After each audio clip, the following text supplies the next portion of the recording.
मिरयांग gang rape case. ये incident जब हुआ था तो इसने पूरे देश को हिला कर रख दिया था। लोगों में इतना गुस्सा भरा हुआ था कि उन्हें जिस पर भी शक होता कि ये वही रेपिस्ट है जिसकी ब्लर की गई फोटो न्यूज़ में दिखाई गई थी, तो वो उस पर या फिर उसके परिवार पर हमला कर देते थे। पुलिस के लिए ये टाइम बहुत मुश्किल था कि वो लोगों में शांति बनाकर रखे।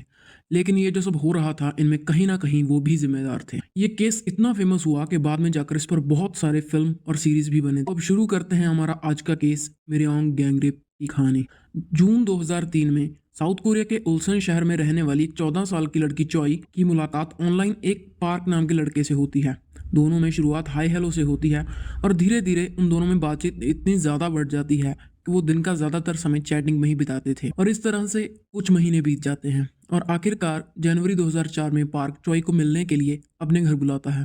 पार्क का घर मिरयांग में था जहाँ के वो अपने परिवार के साथ रहता था और चॉय भी उसकी ये बात सुनकर उससे मिलने के लिए तैयार हो जाती है। सो तय किए गए दिन पर चॉय वहाँ उससे मिलने मिरयांग में पहुंच जाती है और पार्क उसे घर में ले लेता है। वो वहाँ सोफा पर बैठ जाती है और पार्क अंदर कमरे में जाता है कुछ लेने के लिए और फिर वो पीछे से आकर चॉय के सिर पर एक आयरन की रॉड से वार कर देता है, जिससे चॉय वहीं बेहोश होकर गिर जाती है। इसके बाद दूसरे कमरे से 11 लड़के बाहर आते हैं जो कि पार्क के दोस्त थे और ये लड़के पूरा समय वहीं उसी घर में मौजूद थे। और ये सब लड़के एक गैंग का हिस्सा थे जो कि बाकी स्टूडेंट्स के साथ मारपीट करता था और उनसे पैसे चुराने के लिए काफी बदनाम था।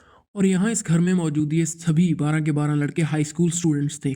खैर, इसके बाद ये 12 लड़के चॉय को उठाकर पास ही के एक होटल में लेके जाते हैं और वहां पर उससे बारी बारी रेप करते हैं। और इतना ही नहीं बल्कि वो अपने फ़ोन से उसका वीडियो भी रिकॉर्ड कर लेते हैं। इसके बाद जब चॉय को होश आता है तो ये लोग उसका वीडियो उसे दिखाकर उसे ब्लैकमेल करते हैं कि अगर उसने इस बारे में किसी से भी कुछ भी कहा तो उसका ये वीडियो वो किसी ऑनलाइन वेबसाइट पर डाल के उसे बदनाम कर देंगे।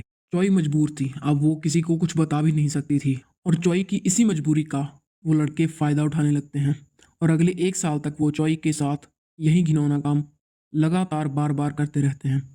उनका जब मन करता, जहाँ मन करता, वो चॉय को वहाँ बुलाते और उसके साथ सेक्सुअल असॉल्ट करते।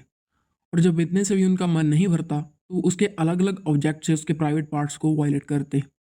इन 12 लड़कों के अलावा भी कई और लोगों ने अलग अलग टाइम पर उसके साथ रेप किया था और इन टोटल लड़कों की गिनती 44 से भी ज़्यादा है। और जब ये लड़के चॉय से बोर हो गए तो उन्होंने फिर चॉय को अपनी 13 साल की बहन और उसकी 16 साल की कज़न को भी अपने पास लाने को कहा था और उसके बाद उन दोनों के साथ भी वही सब किया जो वो लोग चॉय के साथ करते आ रहे थे।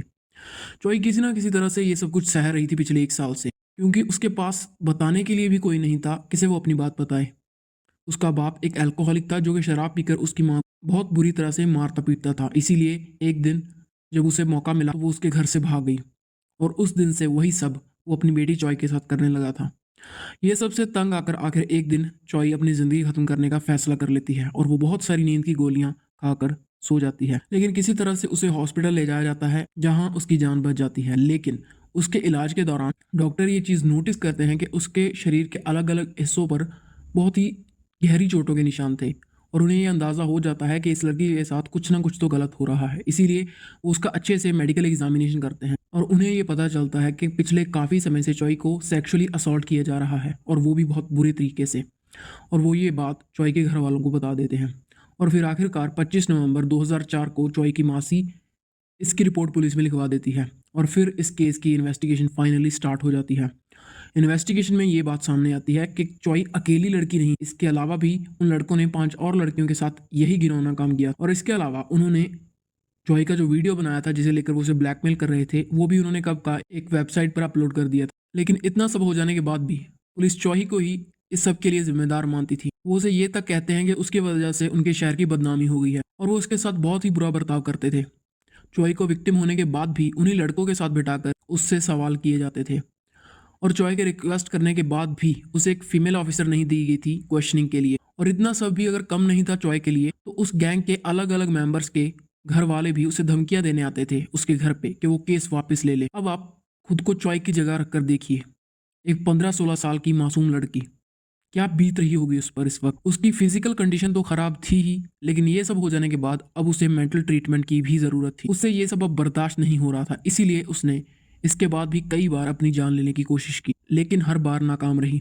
इसीलिए उसे एक साइकेट्रिक हॉस्पिटल में भेज दिया गया और उसके पीछे से उसके बाप ने उन लड़कों के घर वालों से पैसे लेकर उनका नाम केस से निकलवा दिया और चॉय से ज़बरदस्ती कुछ पेपर्स पे साइन करवा लिए थे। जब चॉय की हालत थोड़ी ठीक हुई तो उसने वापस से अपनी पढ़ाई शुरू करने की कोशिश की, लेकिन कोई भी स्कूल एक रेप विक्टिम को एडमिशन देने के लिए तैयार नहीं था।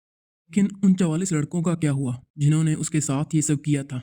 वेल, उनमें से बहुत से लड़कों के खिलाफ तो पुलिस को कोई सबूत ही नहीं मिला। उनके खिलाफ कुछ मिला था, उनमें से कुछ को चॉय के पिता ने पैसे लेकर केस से उनका नाम हटवा दिया था। 44 में से सिर्फ 5 ऐसे लड़के थे जिनके खिलाफ पुलिस को कुछ मिला था और जिन्हें कोर्ट ने दोषी पाया, मगर उन्हें भी जेल नहीं भेजा गया क्योंकि उनकी उम्र 18 साल से कम थी।